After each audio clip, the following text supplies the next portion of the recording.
Okay, mga kabunyog, mga kababayan, welcome po.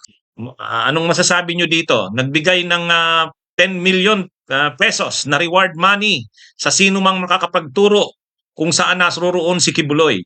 Ang isang napansin ko sa announcement ni Abalos, galing daw sa private persons ang nasabing 10 million reward money. Wow! Ha? Sino kaya itong mga private persons na ito? Galit na galit. Sobra bang galit ng mga ito kay Kibuloy? ha? Ano, Kabunyog? Kabunyog Albinoli? Ikaw ba? Ikaw ba ang nag-ano dito? Nag-contribute ka ba dito sa 10 million na to? Ha? Inanunsyo kasi ni Abalos, mayroon daw 10 million reward money na kinontribute galing sa private sector. Itong 10 million daw na to. Kasi yung ibang mga kasamahan ni Kibuloy, ang reward money is 1 million. Usually kasi ang reward money na yan sa mga wanted na gustong maaresto talaga ng gobyerno. Ang reward money na yan, galing yan sa intelligence at confidential funds ng PNP, ng gobyerno. Galing yan sa mga confidential at intelligence funds. Pwedeng yung mga 1 million na yon doon sa ibang mga co-accused ni Kibuloy. Yun doon sa sino ba yon? Yung Canada ang apelyido. Yung mga yon galing sa confidential funds. Pero itong kay Kibuloy, 10 million. So sabi ni Abalos, mayroong mga contributions galing sa private sector. Sino yan? Sabi ni Tiger Lily, Attorney, panay nga ang kahol ni Topacio, nagalit siya. Kasi dapat daw di pinatulan ng gobyerno yan. Ay, wala eh. Unang-una siguro, sobrang mga galit na siguro niyan kay Kibuloy. Gusto na talagang maaresto si Kibuloy. Pangalawa, malapit na kasi ang State of the Nation address ni PBBM, mga kamunyog. July 22, fourth Monday of the month of July.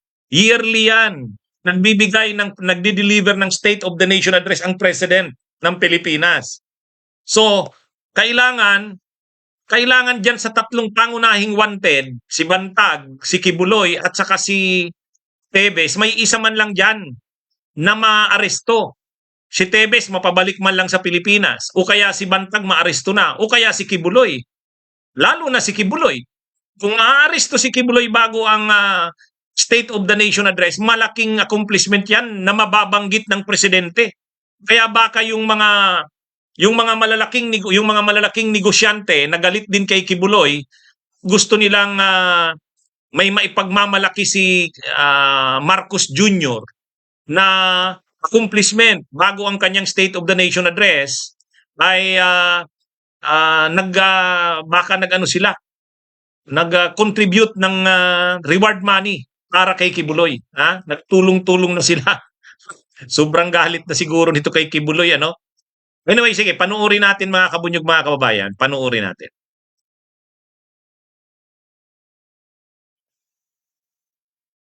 Gusto ko pong i-anunsyo sa mga nanonood at nakikinig na meron tayong mga kaibigan na gustong tumulong sa paghanap sa kanila at nag-o-offer ng reward ng 10 million pesos for any information leading to the arrest of Pastor Kibuloy.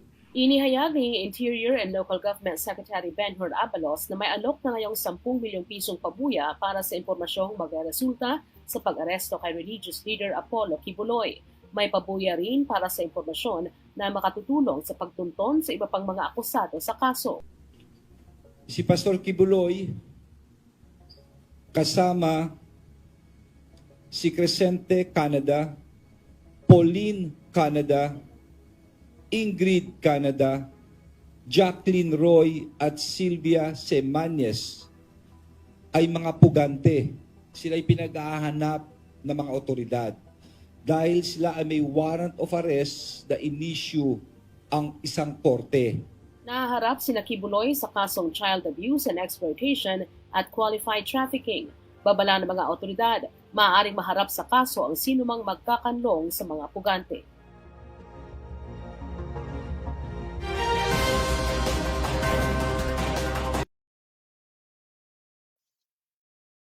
O yan mga kabunyog, malinaw Ulitin nga natin. Ulitin nga natin yung sa may mga kaibigan. May mga kaibigan daw. Kaibigan nino? Kaibigan ni Abalos, kaibigan ni Marcos. Pakinggan nga uli natin yung part na yon. Gusto ko hong i-anunsyo sa mga nanonood at nakikinig na meron tayong mga kaibigan na gustong tumulong sa paghanap sa kanila at nag-o-offer ng reward ng 10 million pesos. No. Yan Mayroong mga kaibigan, ibig sabihin siguro kaibigan ng gobyerno.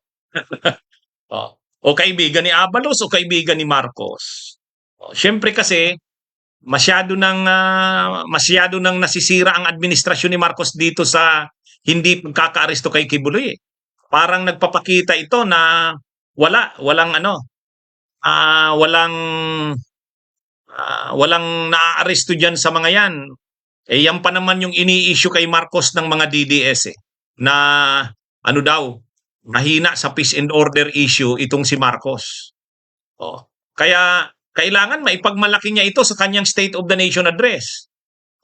Ang sabi ni Abalos, narinig nyo naman hindi galing sa atin, mayroon mga kaibigan na nagbigay ng mga tulong at nag-raise ng reward money para mahuli na si Kibuloy. Yan. At ang mga co-accused nito. Yan mga kabunyog, mga kababayan. Galing po yan kay Abalos. Galit na galit dito ang kampo ni Kibuloy. Si Topacio, nangangalaiti sa galit. Ini-interview kanina, napanood ko. Sabi ni Topacio, sino yung mga private persons na yan? Bakit tinanggap ng gobyerno yan? Hindi pwede yan. Dapat daw manggaling ang pera sa sa pera ng gobyerno yan. Mayroon daw alokasyon ng pondo para dyan. May mga pwedeng pagkunan dyan. Bakit private persons ang pinanggagalingan? Ano bang pakialam mo? Ano bang pakialam ni Topacio? Paano nga kung mayroong mga sobrang galit kay Kibuloy na private persons? Saka yan? Siyempre, magiging controversial na naman si Abalos niyan. Tatakbo pa namang senador yan. Kung kukuha siya sa pera ng gobyerno, kung kukuha siya sa pera ng bayan para maging reward money, magiging issue yan sa kanya. Pero kung sabihin niya, tulad ng pagkakasabi niya nga, na mayroong mga kaibigan niya, matindi yan, mapera ang mga kaibigan niya. Mayroon daw mga kaibigan, sabi niya kasi mayroon tayong mga kaibigan na nagbigay ng pera para sa reward money kay Kibuloy at sa iba pang co-accused. Ang reason siguro niya, una mga kabunyog, gusto talaga ng gobyerno na maaresto si Kibuloy. Kaya lang, ang kailangan dyan na magbigay kasi ng information para maaresto si Kibuloy, yung malalapit mismo sa kanya. Mga malalapit mismo sa kanya. Pangalawa, yung mga nasa pulis, CIDG, NBI, na posibleng bayad ni Kibuloy, binabayaran ni Kibuloy, binabayaran ng kampo ni Duterte na wag siyang ituro. Ay mas malaki tong offer na to. 10 million. Di ba? Maglilitawan na ngayon dyan. Sus! Si Kibuloy, isa sa ginagamit niyan ni Kibuloy para siya hindi matukoy kung nasaan man siya, tinatago ng kanyang mga supporters. Or yung mga pulis ito sigurong mga pulis na to, o kaya mga NBI, o kaya CIDG, alam nila na maglalabas ng mataas na reward money kay Kibuloy. Yun ang hinihintay nila. Malamang dyan. Di ba mga kabunyog, mga kababayan? Kaya dito, para talagang maaresto na, ayan, ginawa ng 10 million.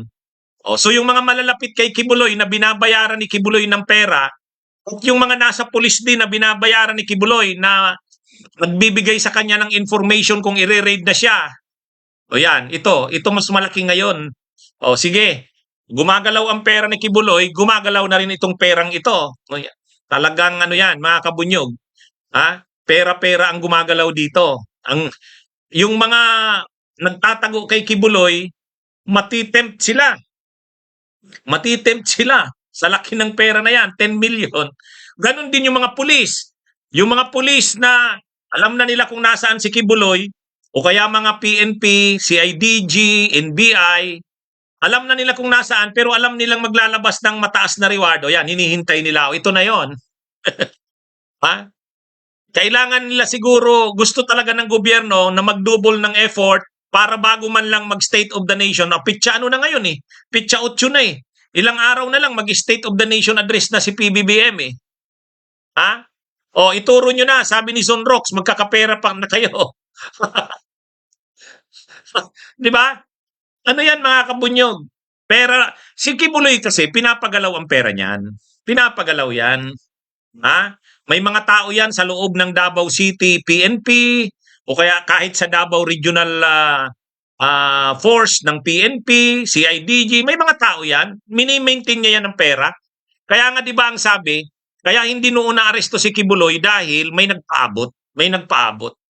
O ngayon, yung mga nakakaalam na yan kay Kibuloy, ito rin.